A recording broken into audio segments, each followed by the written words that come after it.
Ahli, Ya. mohon izin ahli. Bisa dibenarkankah menurut hukum apabila polisi menetapkan seseorang sebagai tersangka bahkan ditangkap dan ditahan hanya karena pribadinya yang jelek, semisal suka mabok, kemudian tingkat kecerdasannya kurang atau pelupa, bahkan saat ditanya polisi pun gugup, gemetar kan gitu. Sementara tindak pidananya belum diketahui. Bisa dibenarkanlah demikian? Tidak bisa. Tidak bisa. Ya. Terima kasih.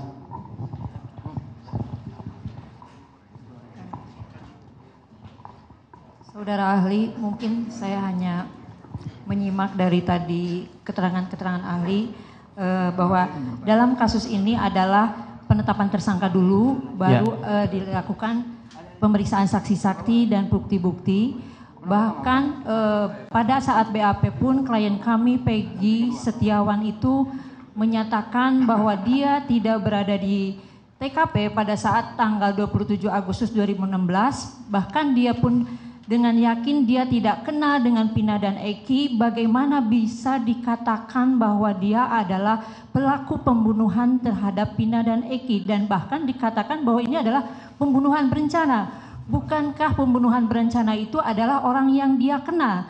Mohon pendapatnya, saudara. Jadi sebagaimana kalau misalnya ada dalam kecelakaan itu ada bilang human error. Jadi ada kesalahan manusia. Penyidik juga kan manusia kan. Mungkin saja pengetahuan dia yang menetapkan sebagai tersangka dianggap sudah betul. Maka untuk koreksi betul atau tidaknya di sidang ini nanti oleh hakim tunggal ini. Jadi lembaga pra peradilan itu sangat baik untuk koreksi kepada polisi atau penuntut umum. Jadi kita tidak menyalahkan sebagai penyidik atau sebagai penuntut umum, tapi mungkin tindakannya itu melawan hak-hak asasi manusia sehingga merugikan orang lain. Nah, kita koreksi, kita betulkan, mungkin untuk kedepannya tidak lagi terulang. Bukan kita mau menyudutkan penyidik, bukan. Kita koreksi kepada apa yang tidak betul yang dia lakukan.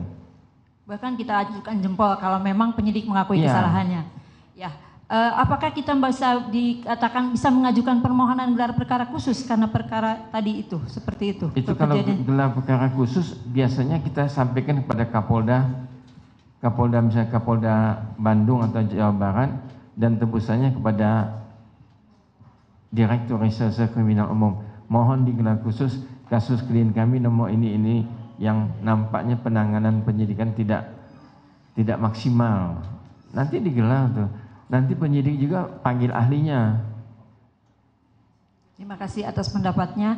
Apakah salah tangkap ini bisa dikatakan melanggar HAM, hak asasi manusia? Melanggar HAM karena ada yang ditahan. Siap. Terima kasih saudara ahli atas keterangannya. Ya.